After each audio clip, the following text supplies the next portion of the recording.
안녕하십니까. 법과 통하면 행복으로 통한다. 통통 법률안 놀자의 박지훈입니다. 오늘도 저와 함께 법 이야기를 전할 네 분 소개합니다. 안녕하세요. 안녕하세요. 안녕하세요.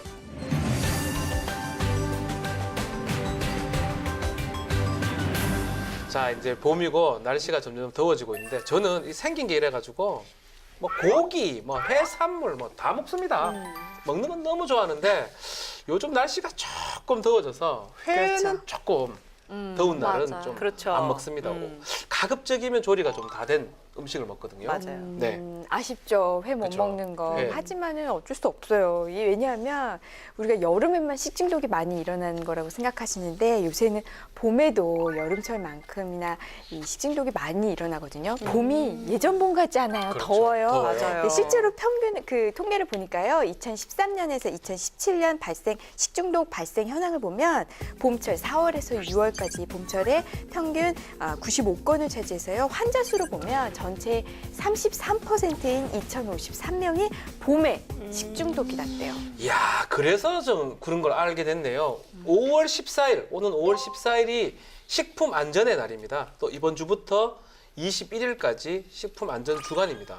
그래서 저는 봄인데 뭐 이렇게 식품 안전에 대해서 캠페인을 하고 있는가 이렇게 궁금했었는데 이것 때문에 그러네요, 보니까. 맞아요. 네. 봄철에 식중독 사고도 많고 사실 식품 안전이라는 게 뭐 그날 하루, 뭐 이번 주, 뭐 봄 네. 이렇게만 신경 써야 되는 건 아니고 365일 신경 써야 되는 거죠. 하지만 날이 갑자기 따뜻해지면 특히 더 조심을 하셔야 됩니다. 네. 그래서 2016년 12월 2일에 법정 기념일로 식품 안전의 날이 지정이 됐어요. 그래서 이 시기부터 식품 안전에 대해서 국민 관심도를 좀 높이고 식품 관련 종사자들의 안전 의식을 촉구함으로써 네. 식품 안전 사고도 예방하고 국민 보건 향상을 목적으로 다양한 캠페인을 벌인다고 합니다.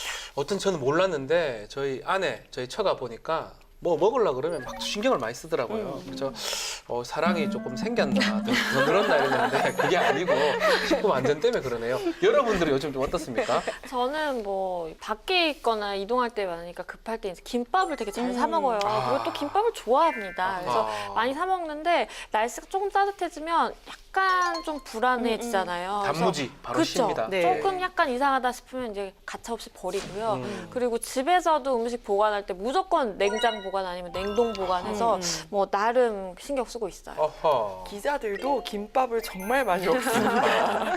취재하러 갈 때 이동할 때 무조건 김밥이거든요. 네. 편하잖아요. 네, 편하니까요. 네. 근데 참 이게 잘 쉬니까 저도 쉬죠. 잘 버리고요. 일단 냉장 보관한다 하더라도 아무래도 날이 따뜻해지면 금방 변하기 마련이잖아요. 그래서 오래 보관을 안 하고 있고 또 되도록 음식물 아무래도 적게 만드는 게 가장 좋겠죠. 그래서 애초에 재료도 좀 꼼꼼하게 확인하려고 노력하고 있습니다. 네. 맞아요. 애초에 조금 만드는 거, 소량으로 만드는 게 진짜 손이 중요한데. 크다는 소리 제가 많이 들었는데요. 아, 네. 이만큼 만든 거예요. 네. 근데 아이한테 끓일 보리차는 그렇게 안 끓입니다. 보리차도 금방 쉬어요. 그래서 쉬죠. 예, 조금씩 자주 끓여서 주고요. 또 애가 곰탕에 밥 말아 먹는 걸 좋아하는데 곰탕도 조금씩 얼려놨다가 조금씩. 곰탕 한 10일 먹는 거 아닙니까? 그러면 안 됩니다. 맞습니다. 네. 예. 이 잘 먹으면 음식이 약이 되는데 만약에 먹지 못하면 독이 될 수도 있습니다. 그만큼 음식이 매우 중요한데요. 오늘 얘기 나온 김에 식품, 음식 관련된 법을 살펴봐야 될 것 같습니다. 어떤 법을 봐야 됩니까? 네, 오늘은 식품안전기본법, 소비자기본법, 그리고 농수산물품질관리법 등을 살펴볼 건데요. 먼저 식품안전기본법이란 식품의 안전에 관한 국민의 권리 의무가 무엇인지, 국가와 지방자치단체의 책임은 무엇인지 보고요. 또 식품안전정책의 수립 등에 관한 기본적인 사항을 규정한 법입니다. 2008년 6월 13일에 제정된 법률입니다. 네. 네, 다음으로 소비자 기본법은요. 이 소비자의 권리와 책무, 그리고 국가와 지방자치단체, 그리고 사업자의 책무 등을 규정함과 아울러서 이 소비자 정책의 종합적인 추진을 위한 기본적인 사항을 규정한 것인데요. 1980년 1월 4일 제정 당시에는 소비자 보호법이었어요. 그런데 2006년에 현재 이름 소비자 기본법으로 개정이 됐습니다. 마지막으로 농수산물 품질관리법 제가 소개를 해드리겠습니다. 농수산물 품질법이라고도 하는데요. 농수산물의 적절한 품질 관리를 통해서 농수산물의 안정성을 확보하면서 상품성을 향상하고 투명한 거래를 목적으로 1999년 1월 21일 날 제정된 법률입니다. 자, 이 세 가지 법률 20대 국회 발의 현황은 어떻게 됩니까? 이 식품안전기본법은요, 현재까지 총 4건이 발의가 됐는데 1건이 처리되고 3건이 계류 중이에요. 이 한 건이 처리된 한 건이 앞서 말씀드린 식품안전의 날 지정과 관련된 것이었습니다. 네, 다음으로요. 소비자 기본법은요. 현재까지 총 21건이 발의가 됐고 그중 6건이 처리되고 15건은 계류 중인데요. 계류 법안 중에 이 식품과 관련된 내용은 2건입니다. 마지막으로 농수산물 품질법은요. 현재까지 총 8건이 발의가 됐고요. 그중에 4건이 처리되고 4건이 계류 중에 있습니다. 시행되고 있는 내용들은 차차 자세히 설명해 드리도록 할게요. 네, 그럼 본격적으로 이야기를 시작하겠습니다. 저 같은 경우는 음식이 좀 덜 있거나 많이 있거나 그걸 상관없이 좀 먹는 편인데요. 저희 가족들하고 가면 저희 아내는 음식이 좀 덜 익으면 꼭 불러요. 혼을 막 내기도 하고 그냥 먹자, 뭐 뜨러 이러긴 한데 혹시 주문한 음식에 이렇게 문제가 생겼던 적 있습니까? 저도 이제 제 기억을 되짚어 보자면 네. 저는 음식에서 이게 나오면은 딱 그 음식을 더 이상 먹고 싶은 마음이 뭐, 사라지는데 벌레? 요새 벌레까지 나오는 데는 거의 없고요. 네. 저는 머리카락이 나오면 그 음식 자체가 먹기 싫어요. 그래서 맞아요. 네. 다시 이렇게 돌려보낸 적이 몇 번 있습니다. 머리카락. 맞아요. 그래서 특히 이게 말씀하신 대로 딱 입맛이 없어지는 이유가 이거 내 입으로 갈 건데 이런 생각 드니까 그러니까요. 예, 당연히 음식에 문제 생기면 그것이야말로 정말 가장 큰 문제가 아닐까 그런 생각이 들거든요. 맞아요. 네. 저도 임 변호사님 말씀 들으니까 갑자기 생각난 게 저 옛날에 밥을 먹다가 영수증이 나온 적이 있어요. 네? 그래서 이게 그래요? 주문표를 이렇게 이렇게 붙여놓잖아요. 근데 그 주문표가 들어갔나 봐요. 그래서 이렇게 파스타를 먹는데 이렇게 쭉 주문표가 이렇게 나왔던 적이 있었어요. 그리고 또 뭐 해산물 먹으면 가끔씩 좀 속이 안 좋아져서 탈나는 경우도 있는데 이게 사실 그 자리에서 제가 탈난 게 아니라 집에 와서 뭐 탈나고 그러니까 거의 이렇게 이재기하거나 얘기하진 못하겠더라고요. 맞아요. 예. 그러니까 그런 어려움이 좀 있는 것 같아요. 저는 좀 적극적으로 대처해서 보상을 받은 경험이 있는데요. 네. 그 백화점에 입점해 있는 그 유명 베이커리 빵을 구입을 해서 왔는데 봤더니 좀 그 손톱의 일부가 나온 거예요. 빵에서 굉장히 심각한 거잖아요. 누가 봐도 빵 안에서 나온 거고 그래서 너무 당황해서 가서 이제 와. 이런 상황이다. 어머나. 너희 좀 관리를 좀 더 신경 써야겠다라고 주의를 준 적이 있는데 항의를 했더니 환불도 해주고 빵도 이제 죄송하다고 선물로 이제 빵을 이제 주는데 그 빵 정말 먹고 싶지 그쵸. 않더라고요. 앞으로는 그 빵 자체를 못 먹겠네요. 그러니까요. 손톱이 어디서 갔을까? 참 이해가 안 되는데 자, 우리 모두 한 번씩 그런 건 겪었는 것 같아요. 그만큼 식품이 중요한 거 아닌가 생각이 들어요. 네. 왜냐하면 건강에 큰 해를 끼칠 수가 있거든요. 그럼요. 그러면서 생각나는 게 최근까지도 이제 논란이 되고 있었던 그 일명 햄버거병 사건. 햄버거 패티병이죠. 네. 그렇죠. 네. 기억하시죠? 이게 작년 7월에 한 가족이 한국 맥도날드를 식품위생법 위반으로 고소를 했습니다. 네. 그 이유가 2016년 9월에 당시 4살이던 아이가 불고기 버거를 먹었대요. 근데 그걸 먹고 대장균 감염증의 일종인 이름이 좀 어려워요. 용혈성 요독 증후군에 걸렸다고 이제 주장을 했습니다. 그렇죠. 네, 이게 좀 매스컴에 알려졌어요. 그러자 다른 세 가족도 같은 피해를 봤다 이러면서 추가 고소를 했는데요. 그래서 이 사건 수사가 세간의 이목을 받으면서 7개월간 지속이 됐어요. 그런데 햄버거 패티랑 발병 사이에 인과관계가 밝혀지지 않으면서 검찰이 이 햄버거 회사는 기소를 하지 않았습니다. 참 무력함을 느껴요. 이 사건 때문에 그 피해 아동이 90% 신장이 지금 안 좋은 상태고 신체 장애 2급을 받고요. 하루에 뭐 10시간씩 복막 투석을 지금 받아야 되는데 이런 엄청난 결과가 일어났는데 그렇게 어린아이가. 누구도 책임을 안 지는 상황이 되니까 참 왜 이런 결과가 나왔는 거죠? 이게 사실은 검찰 안팎에서는 어느 정도 예상이 됐었다라는 또 얘기가 나오고 있는데요. 결국에는 인과관계의 문제인 것 같아요. 왜냐하면 정확하게 발병 원인을 찾기 위해서는 이 어린 아이가 먹은 햄버거 패티를 가지고 그걸 먹었기 때문에 이렇게 아프게 됐다라는 그 인과관계가 있어야 되는 거잖아요. 근데 이미 먹어서 없어진 식품이고 그러다 보니까 사실은 그 인과관계 입증이 조금 힘들었던 거 아닌가 싶어요. 또 현행 안전관리 규정에도 좀 문제가 있는 것으로 드러났는데요. 육항량 100%인 순쇠고기 패티는 검사 의무에서 면제가 돼 있고요. 맥도날드 각 매장 같은 경우에는 식품위생법상 휴게 음식점으로 분류가 돼서 햄버거에 대한 검사 의무도 없었거든요. 네. 그러니까 그러면 이 맥도날드 각 매장에 패티를 공급하는 본사 본사는 그러면 좀 잘 제대로 검사를 해야 하지 않았을까요? 그렇죠. 이 본사 자체적으로도 체계적인 관리를 제대로 하고 있지 않았어요. 이 재료를 자체적으로 검사하지 않고 외주 업체에서 받은 거를 그대로 보냈던 거예요. 근데 이게 식품이라는 게 사실 만들어지는 것부터 시작해서 소비자의 입까지 들어가는 이 단계에 그 굉장히 이 단계적으로 좀 체계적으로 관리가 이루어져야지 그렇죠. 소비자가 그 안전한 식품을 먹게 되잖아요. 근데 이렇게 외주화 방식에서는 이제 맥도날드는 이런 거예요. 만약에 문제가 발생하면 우리가 안 만들었는데? 그렇지. 밖에서 피해 받을 니네가 수 빨리 있는 책임져. 이런 거예요. 만약에 이렇게 문제가 될 여지가 있으면 외부에서 그것을 사서 들여와도 자기가 자체적으로 한번 검사를 한 다음에 그 다음에 매장에 보내는 게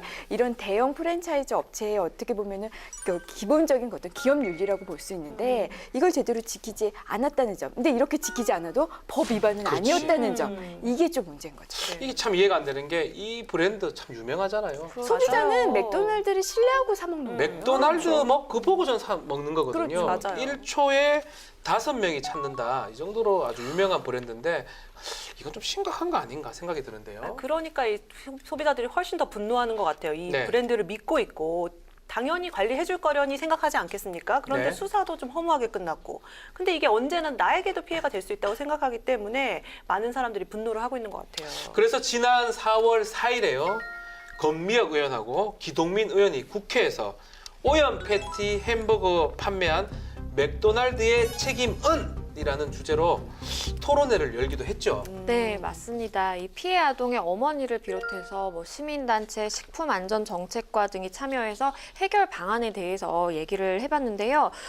기존의 검찰에서도 지적이 됐듯이 햄버거 패티 검사 규정은 지나치게 생산자 편의적이다라고 하면서 이 느슨한 관리를 손봐야 된다라는 얘기가 나왔었고요. 네. 그리고 식품위생과 관련해서 확인과 검수 의무를 반드시 부과해야 되고 만약에 이걸 위반했을 때는 판매 업체를 처벌하는 근거 조항도 마련할 필요성이 있다라는 얘기가 강력하게 나왔습니다. 이 때문에 식품의약품안전처는요, 오는 2022년 12월까지 단계적으로 분쇄 가공품 제품에 대한 해썹 적용을 의무화하고요. 분쇄육 영업자 품질검사 제도의 자가 품질검사 대상 선정 방식도 검토하겠다는 방안을 제시했습니다. 그렇죠. 해썹 적용을 의무화한다. 저 햄버거병 사건에도 국회에서 지금 어떤 법안들이 지금 논의 중이죠. 네, 먼저 토론회를 연 권미혁 의원의 법안을 볼게요. 두 가지가 있는데요. 먼저 집단 소송을 도입합니다. 동일한 식품이나 의약품으로 20명 이상의 피해자가 발생할 경우에는요, 한 명 또는 여러 명이 이 집단 대표 당사자가 돼서 손해배상 청구 소송을 그러니까 집단 소송의 형태로 제기할 수 있도록 하는 내용과요. 네. 정부는 이런 집단 소송을 좀 도와주기 위해서 소비자 피해 구제 지원 위원회를 설치를 합니다. 그래서 집단 소송과 관련된 원인을 규명하고요. 피해 정도도 조사하고 정보를 제공할 수 있도록 하는 내용으로요. 작년 9월 8일에 권미혁 의원이 대표 발의한 법안이 있습니다. 현행법에 좀 문제점 이런 부분도 있는 것 같아요. 소비자원이 시험이나 검사하기 위해서 시료를 확보하기 위해서 이런 규정이 없거든요. 그러다 보니까 본인들이 직접 사요, 가서. 햄버거를 사 먹어. 사서 그걸 직접 검사한다. 이러면 시간이 많이 소요가 되고 그렇죠. 문제점이 생길 수가 있는데 요것들을 위해서 좀 바꾸는 방안이 제시가 됐다면서요. 네, 그렇습니다. 이 사업자에게 국가, 지자체 또 한국소비자원의 위해 방지 조치에 응할 책무를 부여하는 내용으로 발의안이 나왔는데요. 한국소비자원이 만약에 중앙행정기관장의 위탁을 받은 경우에 이 물품 수거와 시료 제출 명령을 할 수 있다라는 내용도 포함이 돼 있습니다. 네. 작년 12월 29일에 김선동 의원이 대표 발의한 법안입니다.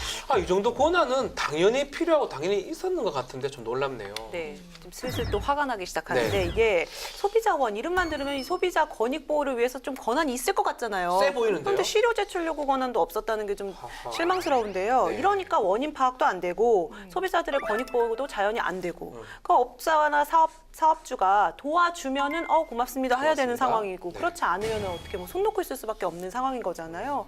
특히 우리가 계속 얘기했듯이 식품은 직접 이 안전, 건강 직접 영향을 주는 건데 그렇죠. 좀 당장 바뀌어야 될 것 같아요. 네. 물론 이제 업체 측에서는 왜 우리 걸 공짜로 내놓으라는 겁니까? 돈 주고 사가세요. 뭐 이럴 수 있을 것 같기도 있죠. 하지만 우리가 이제 그 좀 기본권을 비교를 해봤을 때 어떤 그 기업의 뭐 재산권이 약간 침해가 되겠죠. 이것과 이 많은 소비자들의 안전 이 두 가지 공익과 이 기본 재산권 침해 두 가지만 비교를 해봐도 그 소비자의 그 공익 쪽이 훨씬 우월하다고 봐야 하니까 햄버거 얼마입니까? 이 정도네. 네.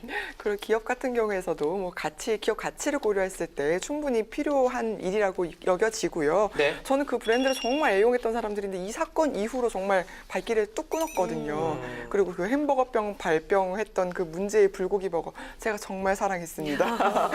그래서 이번 일을 계기로 좀 다시는 이런 일이 반복이 안 됐으면 좋겠고 무엇보다도 좀 법이 논의가 되고 있잖아요. 네. 좀 엄격하게 좀 꼼꼼하게 개정이 되길 바랍니다. 네, 근데 조금씩 변해가고 있는 것 같아요. 그 첫걸음이 시작됐다라고도 볼 수가 있겠는데요. 네. 그동안 사실 제조물이라고 하면 대부분 어떤 고도의 기술이 집약돼서 만들어진 거고 그건 당연히 제조회사에서 아는 것이지 우리 같은 그냥 일반 소비자가 알 수는 없는 그 정보들이었잖아요. 그렇기 때문에 사실은 피해자가 피해를 입는다고 하더라도 그 제조물의 결함 여부를 입증한다는 건 지극히 이제 어려웠는데요.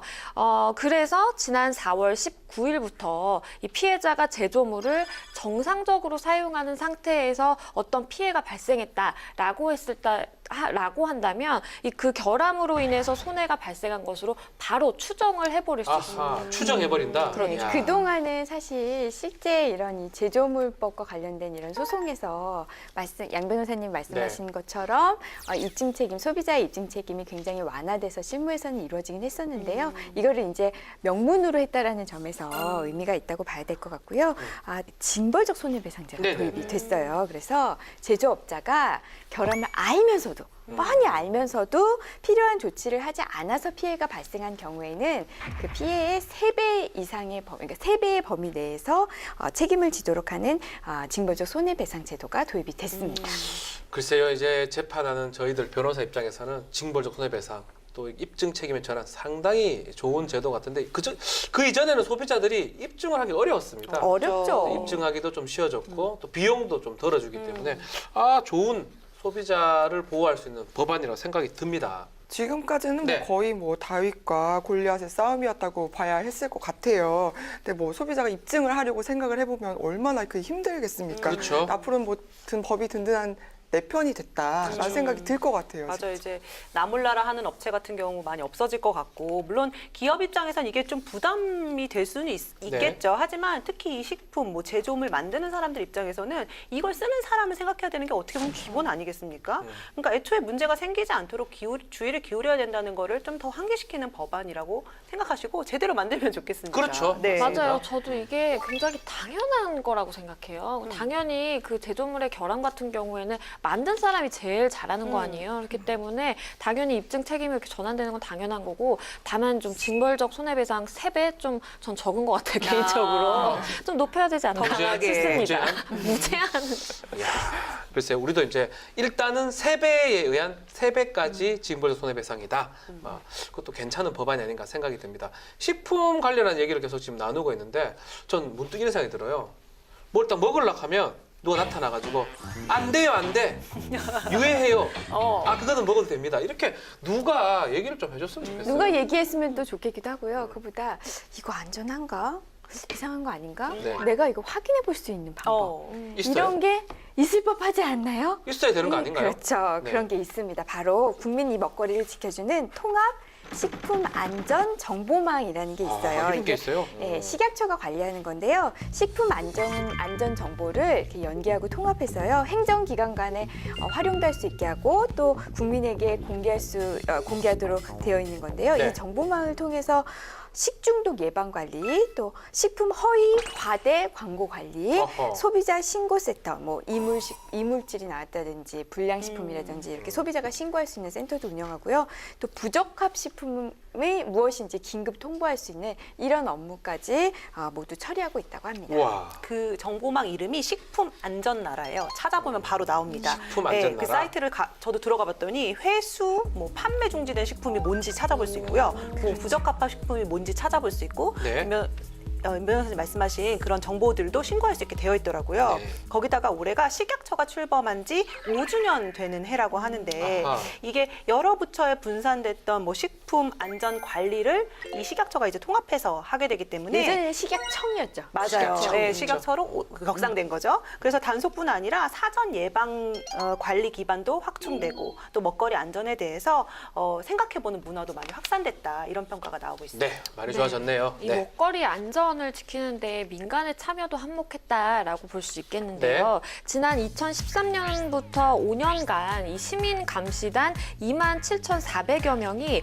66,003개소를 점검을 했습니다. 그 결과 관련 법규를 위반한 4,700개가량의 업체를 적발을 해냈고요. 또 식품사범 12만 4천여 명을 검거했습니다. 그래서 이렇게 꾸준한 점검을 펼친 결과 2013년에 15.2%에 달했던 법령 위반율이 2017년도에는 6.8%까지 낮아졌다고 합니다.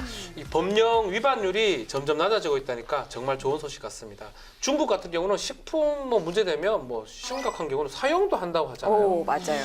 우리도 사실 식품 이런 거 좀 문제 일으키는 사람들 찾아봐야 될 것 같아요. 저 바로 이거 나라요? 식품 안전 나라 가서 한번 확인을 해보겠습니다. 저도 확인해 보려고 찾아보다가 깜짝 놀랄 내용을 좀 접했는데요.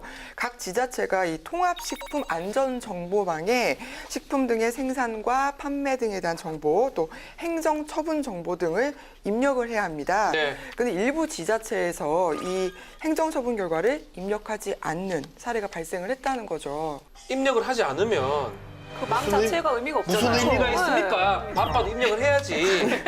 제가 화내면 안 됩니까, 이거는? 대신 아니, 화내주셔서 화낼만 하죠. 감사합니다. 화낼만 이게 얼마나 하죠. 중요한 정보인데 입력을 안 합니까? 네, 보니까요. 네. 최도자 의원이 발표한 자료가 있어요. 그걸 보니까 네. 식약처가 2014년부터 위해사범 관리와 범죄 유인 차단을 위해서 블랙리스트 업체를 선정해서 집중 관리했어요. 왜냐하면 이 식품 관련 법령 위반은 굉장히 재범이 많습니다.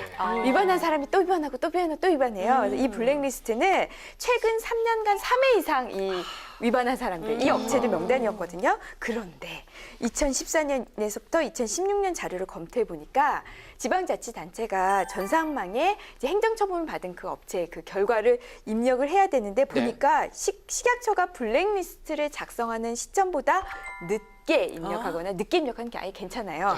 아예 입력도 안 한 경우가 82건에 달했고요. 이 행정처분을 받았으나 블랙리스트에 반영되지 않은 것도, 블랙리스트도 있어야 되는데 블랙리스트에 반영되지 않은 것도 133건에 달았답니다. 문제는 그러면 도대체 왜 이런 오류가 있는 거야? 이 오류가 발생한 원인도 아무도 모른대요. 명확하게 밝혀지지 않았대요. 야, 이거는 식품 안전을 위해서 이 철저하게 입력을 해야 되고 특히 블랙리스트 딴 데는 나쁘지만 여기서는 좋은 겁니다. 그렇죠. 국정농단 그렇죠. 사건 그렇죠. 블랙리스트 좋지 않습니까? 그렇죠. 그렇지만 여기서는 좋은 거예요. 이 블랙리스트를 꼭 작성을 해야 되는데 지금 모른다고 지금 얘기를 하는 거 보면 혹시라도 빼준 게 아닌가 이런 의심도 들지 않습니까? 설마요. 그렇진 않길 바라야 되는데 네. 의심을 갈 수도 있죠. 네. 의심을 사기 좋은 대목이 딱 의심하기 좋잖아요. 특히 이 식품위생 관련 행정처분은 누적시 제재가 강화되는 그 기준이거든요. 그렇죠. 그런 형식으로 운영이 되는데 이렇게 행정처분 결과가 입력이 안 됐다. 그러면 처분도 약해지지 않겠습니까? 그렇죠. 네. 한 번 한 게 없어지는 거고 두 번 한 게 한 번밖에 안 된 거니까요. 그래서 사실상 감경시켜주는 효과가 있기 때문에 이 부분은 꼭 개선이 되어야 될 것 같은데요. 네. 그렇습니다. 그래서 그 부분에 대한 내용으로 발의된 법안이 있는데요. 네. 식품의약품안전처장으로 하여금 기간을 정해서 이 행정처분 등 식품안전정보의 입력을 요청할 수 있도록 하고 그리고 요청을 받은 지방자치단체장은 정당한 사유가 없으면 그 기간 내에 관련 자료를 반드시 입력해야 됩니다. 그래서 결국에는 식품안전행정의 효율성과 신뢰성을 우리가 제고하자라는 내용으로 발의가 된 것이고요. 2016년 12월 19일에 최도자 의원이 대표 발의했습니다. 이게 식품 안전의 그 생명은 정보 공유거든요. 그렇기 때문에 관계기관의 협조가 무엇보다도 중요하다 생각이 듭니다. 어떻게 생각하십니까? 이게 뭐 우리 동네에서 옛날에 만들어서 뭐 두부 공장 가서 두부 한 번 사라 이게 아니잖아요. 어디서 그렇죠. 만들어졌는지 어디서 단속됐는지 이거를 싶어요. 알고 싶잖아요. 그러면 당연히 정보망이 있으면 뭐합니까? 이렇게 입력을 안 하는데 관리 제대로 돼야 될 것 같아요. 이거. 그렇죠. 네. 자, 우리가 어릴 때는 불량식품을 좀 먹었어요. 모르고 또 어렸을 땐 또 그게 맛있어요. 맛있어요. 맞아요. 알죠? 이런 거 알죠. 빨아먹고. 네, 못 먹게 하니까 더 먹고 싶고. 그쵸. 네. 그렇게 맛있었어요. 네, 근데 맞아요. 지금은 불량식품을 잘못 먹으면 생명이나 신체에 해가 갈 수 있으니까 이 정보 공유를 꼭 해줘야 됩니다. 그런 생각이 듭니다. 네. 내 손 안에 식품 안전 정보라는 앱 혹시 아십니까? 그런 게 있나요? 그런 게 네, 있어요. 이게 굉장히 유용해요. 내 주변의 그 음식점 정보와 또 불량식품 등을 국민들이 휴대폰으로 직접 확인할 수 있는 오. 앱이거든요. 그래가지고 신고도 또 직접 할 수 있고요. 식약처가 제작한 앱인데 모바일 어워드 코리아 2018에서 공공 서비스 분야 대상을 받았습니다. 저는 지금까지 이 앱의 정보를 굉장히 신뢰하고 자주 이용을 해왔거든요. 저뿐만 아니라 모든 국민들이 좀 신속하게 정보도 확인을 하시고 건강을 지킬 수 있도록 미입력 사태 없이 좀 철저하게 관리가 됐으면 좋겠습니다. 이게 내 손 안에 식품 정보라는 게 앱이 있다는 거죠. 사실 다운받아요. 좀 더 좋으면 탁 찍으면 탁 나올 수 있도록 하면 좋겠어요. 괜찮은 식품입니다. 곧 그렇게 될 것 같아요. 그렇게 된다고 기술이 생각해요. 발전하면 네. 그쵸? 알려주고 이런 거. 네, 우리가 필요하다고 생각하면 꼭 만들어지더라고요. 탁 찍어먹고. 아, 아유, 그래 좀 그래도 좋겠네요. 네. 이쯤 되니까 네. 제가 또 유용한 또 정보를 또 드려야 될 것 같아요. 주십시오. 네. 네. 그동안 이 소비자의 그 생명이나 신체 또 재산에 위해가 되는 물품을 제공하는 사업자가 있다면 네.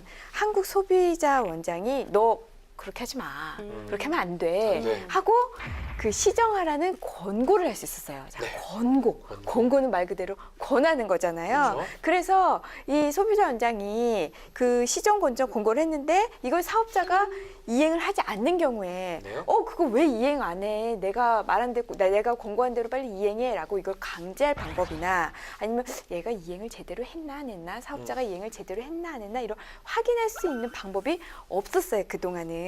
그래서 이걸 해결하기 위해서 네. 작년 10월 23일에 김성원 의원이 대표 발의한 법안이 있는데 네. 얘가 또 통과가 됐습니다. 아하. 통과가 돼서 지난 3월 13일부터 시행 중인데요. 그 내용은 앞으로는 한국 소비자 원장이 이제 시정 권고를 이제 한 다음에 그 시정 권고를 받은 사업자에게 네. 내가 권고한 대로 할 거니? 물어보고 그 제대로 그 시정을 했다면 그 결과가 어떤지 나한테 좀 얘기해줘. 라는 그 요구권이 생겼고요. 네. 만약에 사업자가 이행하지 않아요. 안 한다. 싫습니다라고 하면 그래? 그러면 공정거래위원회에 시정 요청을 건의를 할 수 있고요. 그러면 네. 공정거래위원회가 관계중앙행정기관에게 시정 요청을 해요. 아하. 그런 다음에 관계중앙행정기관의 장은 자기가 제대로 그 사업자에게 조치를 취했는지 그리고 조치한 내용은 무엇인지 신속히 공정거래위원회에 통보하도록 야. 이렇게 좀 강제하는 방안이 생겼습니다. 우리 이명을 변호사 좋게 얘기해서 할래 말래 그렇게 말을 했는데 결국은 이제 권고가 아니고 요청으로 바꿨네요. 해야 된다. 그렇죠. 안 하면 조치를 취하겠다. 이렇게 바뀌었다고 보면 될 것 같네요. 맞아요. 이 소비자원의 권한이 강화되는 거를 둘러싼 이 토론회 같은 거 가보면요. 네. 기업들이 굉장히 부담스러워합니다. 아무래도 그렇겠죠. 그렇지만은 무엇보다 소비자를 보호해야 하는 그 원칙이 강화됐다는 점에서 굉장히 반가운 소식인 것 같고요. 앞으로 이 소비자원의 리콜 조사부터 결정까지의 기간도 단축되고 사업자의 리콜 이행률도 좀 높이는 데 기여하지 않을까 이런 네. 생각이 드네요. 예, 소비자원 관련된 법안 얘기를 지금 하고 있는데요. 다음은 식품 안전에 대해서 다시 얘기를 좀 해보겠습니다. 자꾸 이렇게 문제점을 짚다 보니까 저는 좀 저녁 때 쌈밥을 좀 먹어야 될 것 같아요. 쌈밥에 왜 쌈밥 갑자기 좋아하시지 않아요? 뭐든지 먹고 싶긴 해요. 쌈밥이 사실 우리 녹화 끝나면 쌈밥을 잘 먹잖아요. 네, 그렇죠. 그래서 그러니까요. 좀 먹기도 했었고 쌈밥은 건강에 되게 좋을 것 같아요. 그렇죠. 채소가 많고 정말 문제가 과연 없을 그럴까요? 왜? 사람이 과연 그럴까요? 쌈밥은 채소인데 뭐가 문제가 됩니까? 아니 정말 저도 말씀하신 것처럼 우리 점심 때 쌈밥 막 쌈 오. 2바가지씩 막 맞아요. 시켜가지고 네. 먹고 막 그러잖아요. 근데 오늘 주제를 공부하다가 정말 충격적인 사실을 알게 됐습니다. 2012년부터 2016년까지 5년간 농약 잔류 허용 기준을 초과한 농산물을 포함한 부적합 농산물이요 6,042건이나 적발이 됐대요. 우리가 뭘 먹은 건지 모르겠어요. 농약이 그렇게 많아요? 그렇게 많아요, 농약이? 심각합니다. 제가 더 최근 결과를 알려드릴게요. 네. 식약처의 조사 결과에 따르면요, 작년 11월까지 잔류 농약성분 기준치를 초과한 채소 적발 건수가요 400건에 이릅니다. 400건. 품종도 다양했는데요, 상추, 상추 진짜 배추, 자주 먹는데. 그렇죠. 무와 같은 일반 채소뿐만이 아니라 고사리, 더덕, 부추, 우엉과 같은 작물에서도 기준치를 초과한 농약이 검출이 됐습니다. 이렇게 잔류 농약이 많은 채소는요. 알려드리기도 싫다. 네네. 암, 폐렴, 당뇨 같은 질병뿐만 아니라 불임이 원인이 될 수도 불임이 될 수도 있대요. 있다. 특히 카벤다짐이나 카보퓨 이름 좀 어렵죠? 네. 이런 그 농약은요 아주 조금이라도 검출되면 안 된대요. 굉장히 독해서. 근데 이런 물질도 계속 나오고 있다고 하니까 채소가 굉장히 우리가 건강에 좋다고 무작정 믿을 만한 건 안 되는 거죠. 쌈을 가장 많이 먹는 양지은 변호사. 쌈을 그렇게 진짜 되게 많이 아, 드시는데. 저는 쌈 예. 진짜 좋아하거든요. 맛있잖아요. 그래서 집에서도 가끔 먹는데 전용 세제에 사가지고 네. 뿌려놔서 이렇게 물에 담갔다가 또 거기다 베이킹 소다도 잠깐 조금 넣었다가 뭐 이렇게 해서 먹으라는데 가끔 귀찮으면 대충 이렇게 흐르는 물에 대충 씻어서 먹거든요. 근데 좀 마음이 그러네요. 채소를 직접 키워서 먹든지 먹지를 맙시다. 아유, 이게 참 힘들다. 저도 그 말씀하시는 걸 네. 다 해요. 그리고 가능하면 혹시 주말 농장 하는 집한테 얻을 수 있나? 그리고 그렇죠. 믿을 만한 아름아름으로 좀 사올 수 있나? 이렇게 알아봐요. 근데 마음 한구석에는 무농약이라고 써 있어도 조금 있는 거 아닐까. 네, 100% 믿지 못하고 그냥 좀 눈 감게 되는 경우가 자꾸 그렇죠. 생기는 것 같아요. 현실적으로. 네. 자, 확인해 볼 수 있는 방법이 없으니까. 맞아요. 없어요. 네. 뭐 이렇게 농약 뿌렸냐고 안 뿌렸냐고 물어볼 수 그냥 거기 없는 무농약이라고 써 있으니까. 써있으면 무농약이고 믿고 믿고 네. 사는 거죠. 그냥. 대체 왜 이런 상황이 계속 반복되는 겁니까? 이게요, 가장 주된 원인은 채소 유통 경로에 대한 그 데이터 부족과 그리고 농가에 대한 처벌 수단이 좀 미약한 거가 원인이다라고 보고 있어요. 현재 식약처의 기준에 따르면 이 도매 시장 단계에서 농약 채소가 발견되면 이 지자체가 출처를 파악해서 행정 처분을 내릴 수가 있지만 하지만 뭐 마트라든지 아니면 백화점 이런 소매 단계에서 이런 농약 채소가 발견이 되면 어느 단계에서 도대체 문제가 있는지를 찾기가 어렵다는 거죠.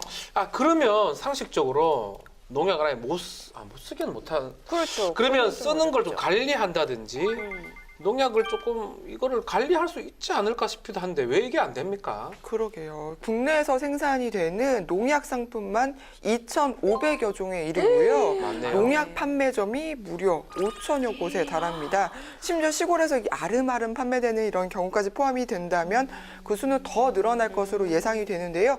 현행법으로는 이를 관리할 방법이 없어요. 아하. 농약 채소니 살충제 계란이니 계속 나올 수밖에 없는 상황인 거죠. 이 농약 관리가 중요한 네. 게요. 우리가 지금까지는 소비자의 건강만 이야기를 했는데 사실 그 농약을 가장 가까이에서 접하고 있는 농민들, 이 농민들을 위해서라도 이 농약 관리는 꼭 필요하다고 봅니다. 왜냐하면 농민들. 지난 예. 2014년부터 충남 농업안전보건센터가 지역 농업인을 대상으로 농약 중독에 대한 연구를 하고 있대요. 근데 이 조사에 의하면 1년 내 그 병이 발생할 그 확률이요. 네. 남성은 12.7%, 여성은 8.4%로 나왔다고 하네요. 이 농림식품부가 지난 1월 23일 정부 업무 보고에서 올해의 목표를 국민 건강 확보로 정했습니다. 그리고 현재 9종의 농약만 이력 시스템이 구매자 정보를 알 수가 있는데 앞으로는 좀 더 확대하겠다고 했거든요. 2,500개인데 9개만 돼 있고 더 진척은 안 된 게 아닌가 생각이 좀 듭니다. 근데 이게 아무래도 업무 보고다 보니까 단계적으로 시행이 될 걸로 기대는 하고는 있지만 이제 네. 현재를 보자면 구체적인 실행 계획이 아직까지 나와 있지 않고 그렇다고 하더라도 이제 얼마나 시일이 걸릴지는 잘 모르는 게 현재 상황입니다. 네. 또 이제 농약 판매상 자격 요건을요. 농약 병충해 방제 분야의 경력자 또 자격증 소지자로 제한하기로는 했는데 네. 이것도 2019년부터 신규 진입자에 한해서만 적용한대요. 아. 그렇기 때문에 5,500여 개에 이르는 이 농약 판매점이 지금 현재 있기 때문에 여기는 이제 예외가 되는 거죠. 쉽지 않네요. 그래서 제가 이 체결책이 될 만한 이 법안을 찾아왔는데요. 농촌진흥청장이 네. 농약 안전 정보 시스템을 구축하고 이걸 운영을 해서 올바른 농약 판매 및 사용을 유도하고 또 농약의 유통과 구매에 대한 이력 관리를 하는 거예요. 그래서 이런 이력 관리를 통해서 농산물의 안전성을 우리가 확보하자라는 내용이고요. 박완주 의원이 지난 3월 26일에 대표 발의한 내용입니다. 야, 이거 농약 이력 관리를 어떻게 하나 싶기도 한데 또 생각해 보면 2006년에 시행된 농산물 이력 추적 관리제도 있잖아요. 맞아요. 그거 굉장히 정착이 잘 됐거든요. 그래서 이 법안도 통과가 된다면 좀 많이 도움이 되지 않을까 싶긴 하거든요. 또 하나 이제 반가운 또 소식이 있는데요. 식약처가 2019년부터 내년부터 모든 농산물에 대해서 농약 허용 물질 목록 관리 제도를 전면 도입해서 시행한다고 밝혔습니다. 네. 그러면요, 이제 어떤 농약은 어느 정도까지가 안전하다라는 그런 목록인데요. 잔류 허용 기준이 아직 설정되지 않는 농약도 있어요. 네. 그런 농약은 불검출 수준. 그게 0.01ppm이거든요. 아. 불검출 수준으로 아주 엄격하게 관리를 할 예정이라고 합니다. 더욱 반가운 소식은 또 네. 앞으로는 이런 농산물은 물론 축산물, 수산물에 대해서도 확대 추진할 계획이라고 하네요. 그러니까 이게 잘 정착이 정착만 돼서 되면. 이제 앞으로는 어떤 식품이든지 안심하고 구입할 수 있는 그런 날이 됐으면 맞아요. 좋겠습니다. 네, 저도 하나 알려드리겠습니다. 우리가 마트에 가면 낱개로 사는 그런 과일이나 채소 같은 게 있어요. 이거 많이 사죠 요새. 그렇죠. 근데 이게 낱개로 하면 이게 상품 정보를 정확하게 알 수가 없어요. 그렇죠. 맞아요, 안 맞아요. 적혀 있잖아요. 이럴 때가 사실 많거든요. 더구나 요즘은 이제 1인 가구가 아. 많잖아요. 그래서 이제 소포장된 농산물이나 어떤 수산물, 축산물을 구매하는 소비자가 증가하고 있는데 실제로 한 편의점의 연도별 매출 증가율을 살펴보니까요. 소포장된 농수 축산물의 판매량이 2016년에는 26.8%였는데 2018년에는 31.6% 증가한 것으로 나타났대요. 근데 네. 이 조사가 올 3월까지의 기준이거든요. 그러니까 앞으로 매출은 이거보다 훨씬 더 맞습니다. 높을 것으로 예상되고 있습니다. 혼자 수박 한 덩어리 다 못 먹거든요. 그렇죠. 4분의 1. 4분의 맞아요. 1 요즘에 딱 짜게진 팔죠. 거를 네. 먹는데 그렇게 해체하면서 재포장하는 과정에서 원산지 표시 의무라든지 뭐 어떤 실질적 의무 사항이 없어져 버립니다. 맞습니다. 그러다 보니까 문제가 생길 수 있는데 이를 해결하기 위해서 이 작년 3월 15일이죠. 이만희 의원이 대표 발의한 법안이 있다면서요. 네, 그렇습니다. 그래서 앞으로는 이 표준 규격품에 표시를 하지 않은 농산물의 포장 겉면에도 등급이라든지 뭐 당도라든지 이런 품질을 표시하는 기준을 따로 정해서 표시할 수 있게 됐고요. 소비자들이 포장 농산물의 품질을 보다 쉽게 확인할 수 있게 돼서 굉장히 좋다라고 평가를 합니다. 개정 법률은 지난 2월 21일에 공포가 됐는데요. 6개월이 지난 날부터 시행될 예정이니까 8월부터 시행이 되는 거죠. 가장 중요한 거는 식품이라든지 그 생산물에 대한 상품 정보가 꼭 있어야 되고 그 정보가 잘 전달돼야지만이 필요하다. 네. 그 말씀을 드리겠습니다. 오늘 식품 안전에 대해서 얘기를 좀 나누고 있는데요. 혹시 궁금하거나 개정되면 좋겠다 하는 그런 거 있습니까? 저는 그런 네. 생각 많이 해봤었는데 식품에 그 알레르기를 유발하는 것들 있잖아요. 네. 그 유발할 수 있는 성분이 들어있다면 그 표시를 좀 크게 적어줬으면 아하. 좋겠다는 생각을 많이 했거든요. 소비자가 좀 확인하기에는 놓칠 수 있는 부분이 많아서 그런 점이 좀 있고 특히 가공식품 같은 경우에는 안 적혀 있는 경우 그렇죠. 은근히 많고요. 아주 깨알같이 적혀 있는 경우도 맞아. 많습니다. 네. 좀 크게 적어줬으면 좋겠고요. 이 부분을 좀 많이 고민해봤으면 좋겠다는 생각했거든요. 실제로 영국에 땅콩 알레르기가 있는 사람이 그 땅콩을 이렇게 그 식당에서 먹다가 큰 일이 난 적이 있는데 땅콩 알레르기 뭐 사람마다 알레르기가 그렇죠. 있는 경우가 많거든요. 네. 저도 그 민물 조개 알레르기가 있어요. 진짜. 못 드시는 게 있구나. 그거를 뭐 좀 노력을 해봤지만 먹을 때마다 상당히 배가 아파서 고통을 겪고 있는데 네. 그거는 뭐 가공하지 않기 때문에 뭐 큰 문제가 없는데 땅콩이라든지 뭐 육류라든지 그럼요. 그거를 정확하게 좀 기재가 좀 돼야 됩니다. 이 네. 기재가 눈에 딱 봐도 땅콩이 들어있는가 알 수 있어야 되는데 그게 안 돼 있으면 큰 사고가 날 수가 있거든요. 왜 이렇게 적혀 있는 건 다 작게 써 있는지 모르겠어요. 네. 저도 맞아요. 어제 장을 봤는데 음.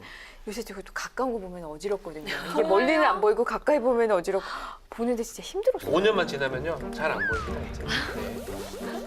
이게 아까 말씀드린 대로 소량을 먹어도 알레르기가 있거나 문제가 발생할 수 있는 경우에는 치명적일 수 있거든요. 그쵸. 그렇기 때문에 이거 관리 정말 잘 보이는 곳에 잘 적어줘야 돼요. 맞습니다. 아니 네. 저는 보니까 정말 놀라운 게 국내에서 유통되는 음료류 300종 중에서 세계 제품에서 발암 물질인 벤젠이 검출이 됐다는 거예요. 네. 음료에서. 음료에서 네, 그리고 해외 사이트를 통해서 국내로 구매된 이 건강식품 중에서 205개 제품에서 유해 물질이 검출됐다라는 이제 기사를 본 적이 있는데 대체 이 유해 물질이라는 게 어떤 기준에서 나온 건지 뭔지도 궁금하더라고요. 그리고 우리 옛날에 계란 파동 났을 때도 보면 아이가 먹을 수 있는 것과 성인이 먹을 수 있는 거랑 다르잖아요. 네. 그러니까 이 유해 물질에 대해서도 뭐 성별이나 연령이나 이런 거에 관계없이 정말 모두 적용되는 건지 좀 궁금하더라고요. 그 양 변호사님 말씀하시니까 생각난 건데 이게 우리나라가 제일 많이 마시는 음료 중에 하나 커피잖아요. 커피.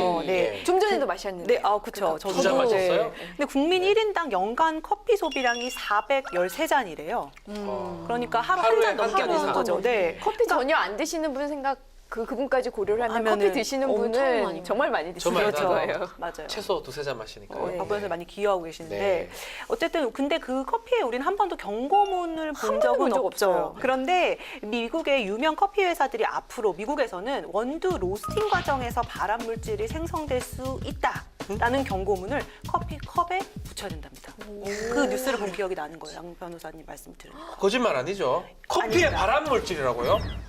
이거 처음 들어보는데? 네, 이게 왜 붙이게 됐냐면요. 지난 3월 29일에 미국의 독성물질교육조사위원회가 있어요. 네. 이 독성물질교육조사위원회가 미국 로스앤젤레스에서 90개의 커피 회사를 상대로 소송을 냈습니다. 그래서 이겼어요. 그 결과 커피 회사들은 암 경고 라벨을 붙여야 한다라는 이 판결을 받게 됐는데요. 이 문제가 된 이 커피 속 발암 물질이 뭐냐면 원두를 볶는 과정에서 아크릴 아마이드라는 그런 물질이 나온대요. 근데 이 물질이 국제암연구소에서는 2군 발암 물질로 분류하고 있다고 합니다. 이야, 참 충격적입니다. 충격적이네요. 네. 커피도 못 마시는 이제 형국이 됐는데 뭐 유해 물질이니 발암 물질이니 계속 검출됐다고 하는데 걱정을 안 할 수가 없잖아요. 네. 그리고 아이나 뭐 임산부, 노인 이런 분들 같은 취약계층이 먹었을 때는 더 위험할 더 것 같거든요. 위험하겠죠. 네. 맞아요. 그리고 제가 뭐 느끼기로는 요즘 애기들은 우리 어렸을 때부터 면역력이 되게 약한 것 같아요. 그래서 정말 아이들이 이런 음식을 먹었을 때 어떨까라는 생각도 들고 저도 뭐 나중에 이제 아기를 낳게 되면 그때 정말 제대로 나 키울 수 있는 건가 여기서? 뭐 이런 생각도 드네요. 걱정스럽습니다. 저같이 이렇게 좀 건강하잖아요. 뚱뚱하고 건강해도 참 걱정스러운데 영유아라든지 노약자 같은 경우는 좀 특별히 좀 관리를 해야 되는 게 아닌가 이런 생각이 좀 드는데요. 맞습니다. 우리가 이제 보통의 성인과 네. 영유아 임산부는 좀 다르잖아요. 네. 그리고 이제 그러니까 영유아나 임산부를 우리가 좀 민간 계층으로 분류를 할 수 있을 텐데 민감하니까 아무것도 먹지 마, 다 위해해 이렇게 할 수는 없잖아요. 없죠. 먹어야 되거든요. 네. 그래서 발의된 법안이 있습니다. 그 현행 식품 등의 기준 및 규격 관리 기본 계획에서는요, 식품 자체에 대한 유해물질 관리 방안에 중점을 두고 있어요. 그러니까 네. 임산부나 영유아는 특별히 따로 그 관리를 하고 있지 않거든요. 그래서 이런 기본 계획에 이 유해물질 민간 계층에 대한 유해물질 노출량 관리 방안을 포함하도록 해서 유해 발생의 가능성을 예방하려는 것으로 작년 3월 10일에 김영춘 의원이 대표 발의한 법안이 있습니다. 네. 정말 엄마들의 마음을 배려한 법안이라고 생각이 듭니다. 임산부가 되면 뭐 예전에 진짜 고려하지 않았던 것들이 다 걱정스럽기 마련이거든요. 먹을 수 없는 것들도 많아지고요. 하나부터 열까지 다 고려하게 되는데 안심하고 좀 먹을 수 있도록 별도의 기준이 마련돼서 관리가 잘 됐으면 좋겠습니다. 네, 오늘 좀 식품 관련된 얘기를 했는데 처음에는 좀 음식 생각나면서 기뻤는데요. 계속 얘기를 하면서 커피 얘기까지 하면서 갑자기 밥맛이나 음식욕이 확 떨어졌습니다, 지금. 그래도 먹어야겠죠. 그래도 먹습니다, 어떤 일에서 저는.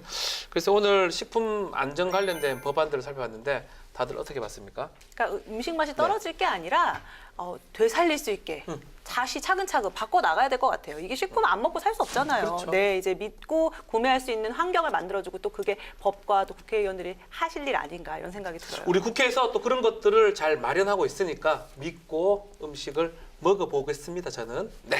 자, 마지막으로 안전한 식품 선택을 위해서 기억해야 할 라벨을 알려드리고 마무리하겠습니다. 이것도 라벨. 유익하죠. 유익합니다. 5가지 꼭 기억하시면 도움이 되실 텐데요. 먼저 해썹이라는 게 있어요. 해썹. 해썹. HACCP 해썹인데요. 워쩌면 했어. 네. 했어. 해썹이 아니고 해썹입니다. 이게 식품 안전 관리 인증이라는 거예요. 이거는 식품의 생산부터 유통까지 전 과정에서 발생할 수 있는 위해 요소를 확인하고 예방하는 관리 체계인데요. 해썹이 붙여 있다면 좀 안심할 수 있겠죠? 이거 저도 좋다. 식품 관리 종사자가 지인이 있는데 이거 받기 위해서 정말 까다롭대요. 그러니까요. 네, 이거 믿을만한 만든 것 믿을만하다. 같아요. 저도 항상 살 때 요거부터 살펴보고 했어.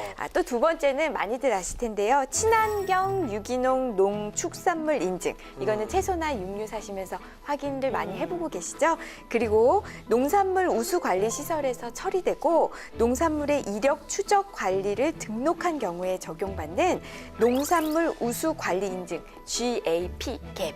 네. 또 기억해 두시면 좋아요. 아하. 이게 왜 좋냐면 이 인증이 있으면 나중에 발생하면 안 되지만 안전물세가 발생을 하면 신속하게 원인을 규명할 수 있고 또 그 조치가 가능하다고 합니다. 왜냐하면 등록돼 있으니까. 좋습니다. 그렇죠. 네. 다음으로 이 식품위생법이나 아니면 축산물위생관리법에 따라서 국내에서 생산되거나 아니면 수입되는 식품을 만들어지는 그 공장 아니면 그 제품이 품질 요건을 충족할 때 부여되는 우리 KS 있죠. 네. 한국산업표준인증. 이 KS도 기억을 하면 좋고요. 마지막으로 아이들의 기호식품에 관한 것도 있는데요. 기호식품의 경우에는 안전이라든지 뭐 영양, 성분에 대해서 엄격한 심사를 통과했다라는 것을 나타내는 어린이 기호식품 품질 인증도 확인하는 것이 좋겠습니다. 네, 라벨 꼭 확인해서 음식을, 식품을 또 구입하면 좋을 것 같습니다.